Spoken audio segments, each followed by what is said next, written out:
O presidente Michel Temer sancionou na semana passada o projeto de reforma trabalhista aprovada pelo Congresso Nacional. A reforma muda a lei trabalhista brasileira e traz novas definições sobre jornada de trabalho, férias, entre outras questões. Aprovado pela Câmara dos Deputados em abril, o projeto da reforma trabalhista foi confirmado pelo Senado em uma sessão tumultuada.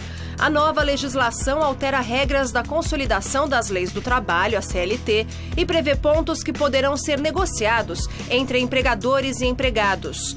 A negociação prevalecerá sobre a lei em pontos como parcelamento das férias, flexibilização da jornada, participação nos lucros e resultados, intervalo de almoço, plano de cargos e salários e banco de horas, entre outras questões.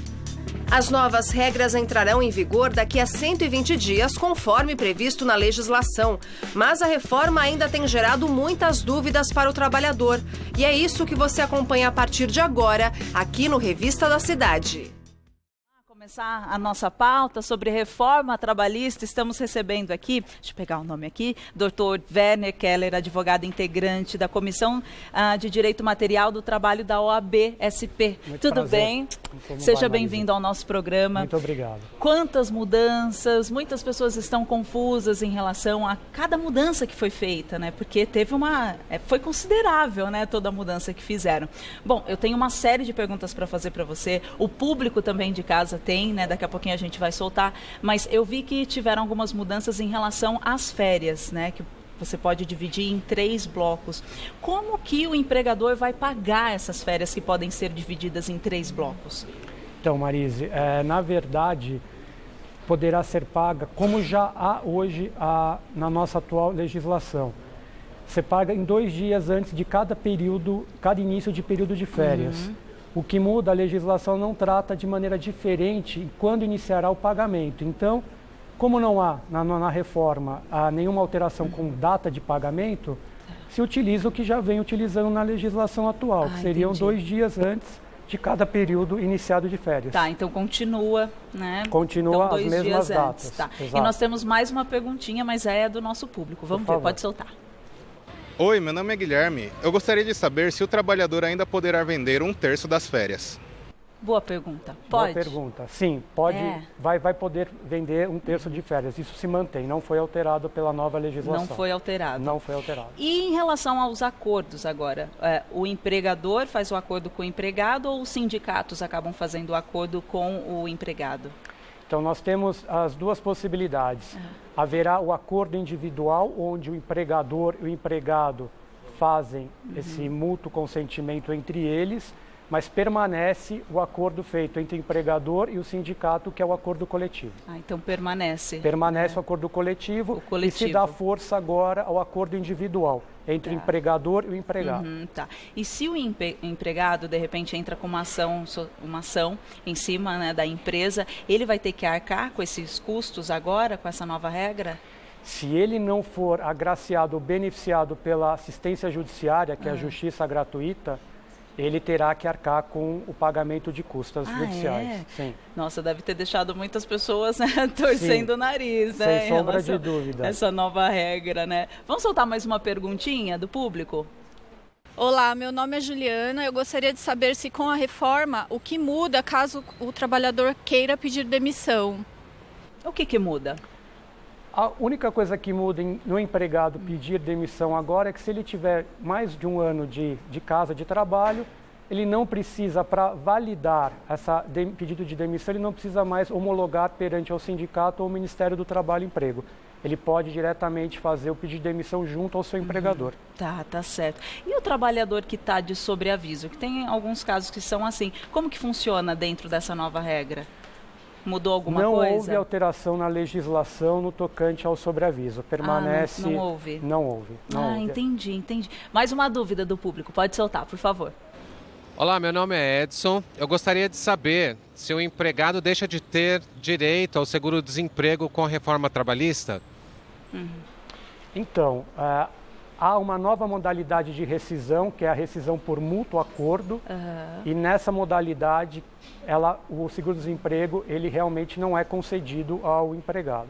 Então, em termos de modificação, é só através dessa nova modificação, que essa nova modalidade de rescisão, o empregado não vai ter direito ao seguro-desemprego. Entendi. Como que era antes essa regra?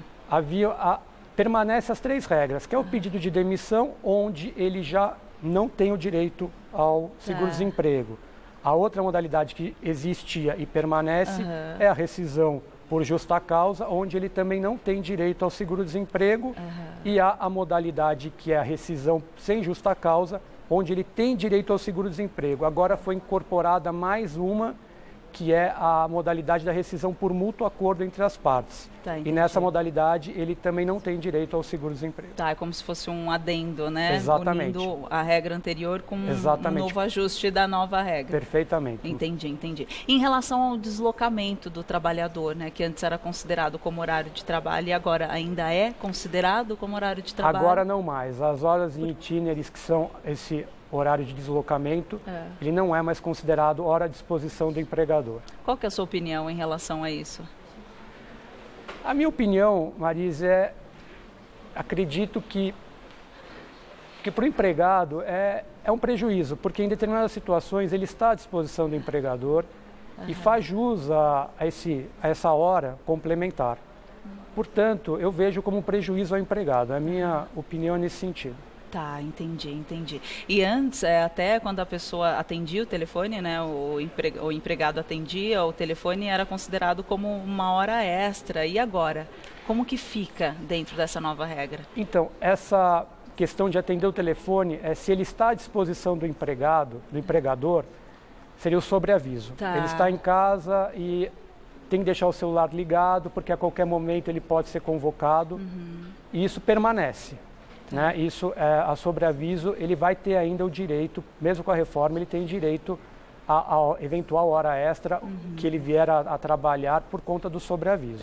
Você sabe que no Brasil a gente tem vários feriados, né? Sim. O empregado tem o direito de trocar os feriados com essa nova regra? Com a nova regra, se tiver um acordo de compensação entre empregado e empregador, ele pode compensar. Mas anteriormente como que era? Podia fazer essa troca ou não? Anteriormente poderia fazer o seguinte sentido, se o empregado trabalhasse em um feriado, ou ele compensava na semana seguinte, ou ele recebia o feriado em dobro. Tá, entendi. E aí agora sim, se tiver um processo de compensação, se você conversar com o seu empregador, aí sim você consegue fazer uma troca mediante um acordo. Sim, um acordo tem que conversar. Tem que ter um acordo formalizado até para que essa questão amanhã não seja judicializada, né? Então, se recomenda que faça um acordo. A gente tem muitas empresas que acabam contratando serviços terceirizados hoje em dia.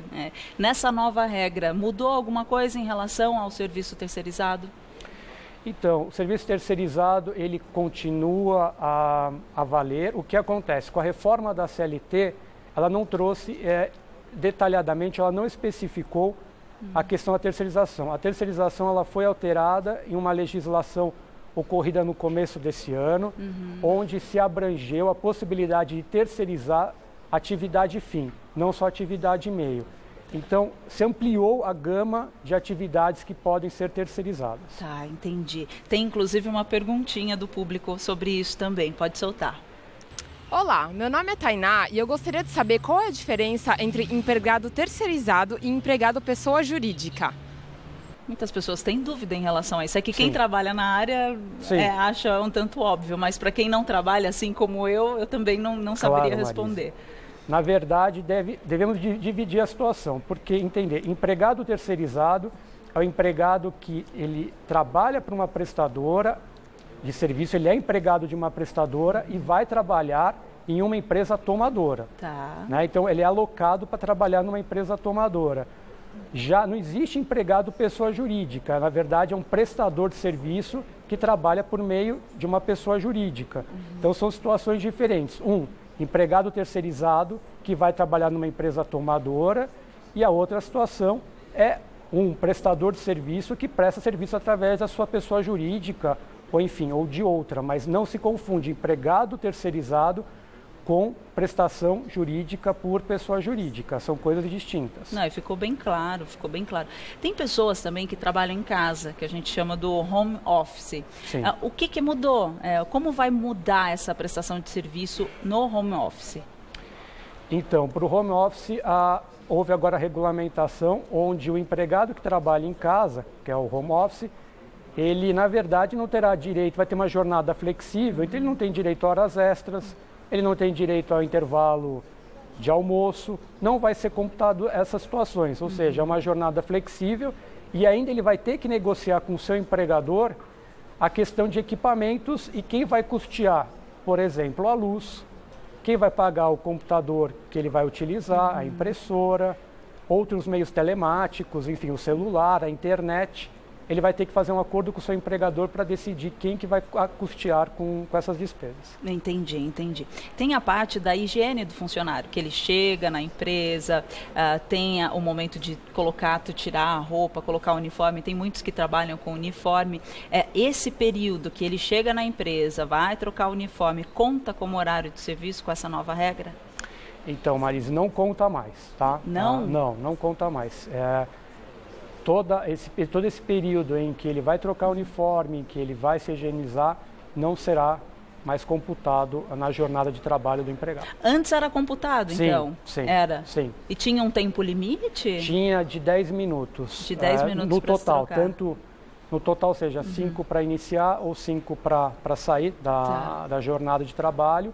Agora, esse tempo ele não existe mais, ou seja, não se computa mais para a jornada de trabalho do empregado. Claro, tá certo. Realmente muita gente não deve ter gostado disso também, o empregado né? não. Também, porque esses 10 minutinhos acaba fazendo uma enorme diferença, né? Sim. Para quem está empregado ali. Bom, vamos ver mais uma perguntinha do público. Meu nome é Márcia. Gostaria de saber, com a reforma, muda alguma coisa para quem trabalha no esquema de escala 12/36? Boa pergunta. Como que fica com a nova regra? Permanece a possibilidade da escala 12/36. O que hoje nós temos na reforma é que pode ser feita essa jornada por acordo entre empregador e empregado individual, muito embora está para vir uma medida provisória que provavelmente estabelecerá que isso só possa ser feito por acordo coletivo ou convenção coletiva, mas o que nós temos hoje é que, em tese, pode ser feito por acordo individual. E essa escala 12/36 retirará a remuneração de domingos, feriados trabalhados. Tá, que antes tinha essa remuneração também. Tinha, se acrescia. Outro detalhe ardido Outro prejuízo para o empregado, né? Sem ardido. dúvida. Em relação à licença maternidade, alguma coisa mudou de anteriormente? Não, da licença maternidade permanece as mesmas regras. O que se tem com relação a isso, que é um direito previdenciário, então claro. Isso não houve alteração. Tá, e como fica a questão do aviso prévio? Como que era antes e como é agora? O aviso prévio, pelas modalidades de rescisão contratual, ele permanece imutável. O que ocorreu com essa nova modalidade, que é a rescisão por mútuo acordo entre as partes, o aviso prévio ele vai ser pago pela metade. Vai ser pago pela metade? Isso. Tá, e anteriormente? Essa regra é nova, então assim, aquele que, para a regra, no seguinte, quando não mudou, pedido de demissão, permanece a mesma situação. Ok. Para demissão por justa causa, a mesma situação. Para demissão sem justa causa, a mesma situação. Tá. O fato novo é a rescisão por mútuo consentimento das partes, onde o empregado vai receber só metade do aviso prévio. Tá, e... Nossa, a gente fica indignado junto com o empregado, Sem né? dúvida. Mas acontece, enfim. Vamos falar um pouquinho agora do seguro-desemprego, né? Que a gente tinha uma regra, eu gostaria que você falasse como era anteriormente para esclarecer para quem está em casa, para entender a nova forma, né? Teve alguma alteração em relação ao seguro-desemprego?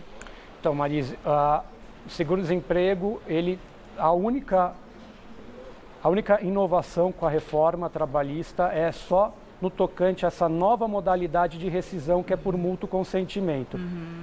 Quem optar pela rescisão por mútuo consentimento vai perder o seguro-desemprego, o empregado não vai recebê-lo. Tá. E teve diminuição da multa rescisória com essa nova regra? Essa nova regra do mútuo consentimento vai fazer com que o empregado receba metade também da multa rescisória. Metade. Tá. Tem mais... vamos fazer o seguinte, daqui a pouquinho eu volto... Eu achei que tinham falado, Marise, vai, sai correndo. Não, na verdade é assim. Você sabe que assim, a gente está aqui fazendo essa pauta justamente para esclarecer todas as dúvidas, porque causou um tumulto, né? No momento que acabaram criando todas essas regras. Eu gostaria de, antes da próxima pergunta, fazer uma pergunta um tanto pessoal, mais profissional, em relação ao tanto tempo que você trabalha nessa área, né? Porque assim, é um pouco complicado você se adaptar de uma forma tão rápida, porque falaram que em 4 meses a gente teria a vigência de todas essas regras, né? Você acredita que em 4 meses as empresas e o empregado vão aceitar muito bem essas regras? Qual é a sua opinião profissional em relação a isso? Perfeito. Então, Marise, nós temos aí um embate hoje com essa questão que você levantou, é de extrema discussão, porque o Ministério do Trabalho e Emprego, após a edição da reforma, ele entendeu que a reforma só vai ser aplicada a novos contratos firmados a partir desses 120 dias. Todavia, houve depois uma notícia na mídia dizendo que o Ministério do Trabalho entende que não vai ser só aplicado para novos contratos assinados daqui 120 dias, mas valerá para os anteriores. Então, nós estamos numa situação que o que vai ser aplicado de verdade? Vai ser aplicada a reforma só para os contratos novos, firmados daqui 120 dias, ou valerá já também para os contratos que estão em vigor hoje? E nós estamos, então, nesse impasse hoje, efetivamente sem saber o que vai ser aplicado. Então, isso não está certo ainda, né? Assim, não está certo se vai ser válido tanto para o que já está acontecendo, para os contratos que estão por vir, né? Eu quero saber, em relação a essas mudanças, se vai mudar alguma coisa para o servidor público.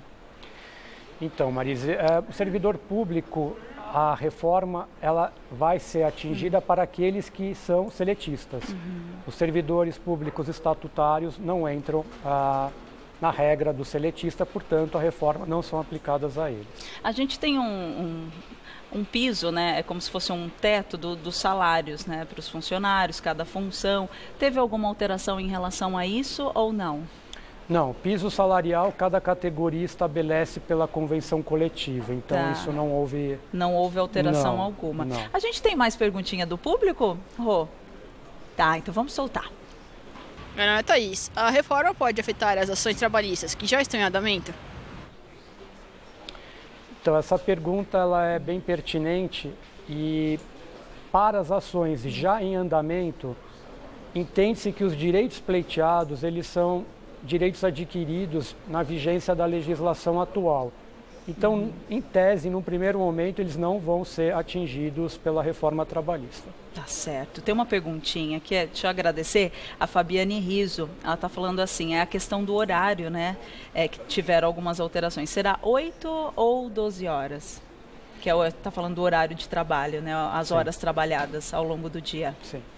Então, na verdade, permanece a jornada de 8 horas diárias e 44 semanais, mas há a possibilidade de se estender para 12 horas, mas que se respeite as 44 horas semanais. Ah, entendi. Tá bem que não ficou tão claro, né? A gente vai falando e falou, não, mas são 12 ou são 8 horas? Não, agora ficou mais claro. Permanece. Tem mais uma perguntinha aqui, da Gi Morena. Como fica o trabalhador freelancer, prestador de serviço que não emite nota? Teve alguma alteração em relação a isso? Se esse trabalhador freelance, se ele é considerado um autônomo, ele realmente não tem direito a nenhum direito trabalhista. Ele é um autônomo e só teria direito, eventualmente, se provar que ele é um empregado. Mas, tirando essa circunstância, ele não, mesmo não emitindo nota, ele não tem direito nenhum trabalhista. Você viu que as questões são inúmeras, né? Porque realmente é uma área complicada para você compreender. Parece que poderia ser um pouquinho mais claro. Você não concorda comigo, assim? Então, Marise, eu concordo plenamente porque a aprovação dessa reforma ela foi feita em um período extremamente rápido. Muito rápido. Há décadas se vem discutindo reforma trabalhista e isso não saía do papel.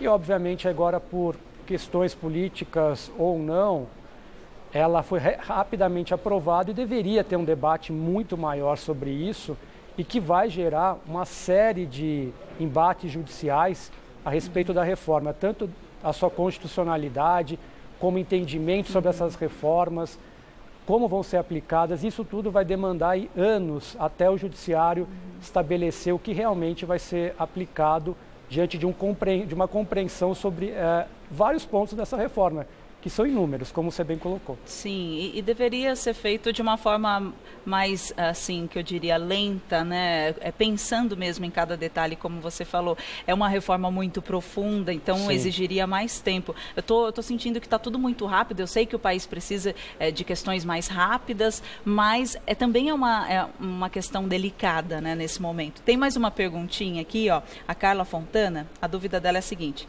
se agora vai receber 40% da multa rescisória ou apenas 20%, porque ela viu se teve alguma alteração, né, nessa regra. A regra é somente após novembro, então ela está com dúvida em relação a isso. A gente pode também repetir algumas questões Sim. que nós já falamos. Então, permanece a regra da multa de 40% do fundo de garantia, ela mesmo com a reforma permanece para a modalidade de demissão sem justa causa. O que ocorre da multa de 20%, que é metade, se a partir do momento com a nova regra, os novos contratos ou empregado que fizer um aditamento ao contrato de trabalho estabelecer que pode haver a demissão por mútuo acordo, aí sim, nessa modalidade de mútuo acordo de rescisão, é que ele vai receber apenas a metade da multa do fundo. Claro. Eu acho que eu tenho tempo para mais uma perguntinha, não tenho, Rô? Só mais uma? É a Daniela. Um beijo, Daniela. Obrigada por participar aqui do nosso programa. Ela quer saber sobre a insalubridade no caso das gestantes, se teve alguma alteração. Então, é uma boa pergunta também. Houve a alteração tanto para gestante ou para lactante no tocante ao trabalho em ambiente insalubre, onde, se tiver o ambiente insalubre em grau máximo, a gestante ou a lactante, ela não poderá trabalhar. Agora, se tiver em grau médio ou mínimo, a empregador vai ter que atestar por laudo médico que o ambiente ele seja propício para elas trabalharem. Então, há essa restrição de trabalho para lactante e a gestante. Dr. Werner Keller, eu quero agradecer muito a sua participação no nosso programa. Vocês viram uma série de dúvidas aqui do telespectador, né, do público que também assiste o Revista Aí na Fora, que a gente acabou, né, fazendo as perguntas, enfim. Vocês podem se informar mais, vocês podem pesquisar e entender exatamente como essas regras vão se encaixar e vai demorar aí ao longo desses 4 meses para a gente esperar, né, que tudo se esclareça mais. Agradecer demais a sua participação, Dr. Werner Keller, advogado integrante da Comissão de Direito Material do Trabalho da OAB-SP. Muito obrigada pelos esclarecimentos. Obrigado. A 2.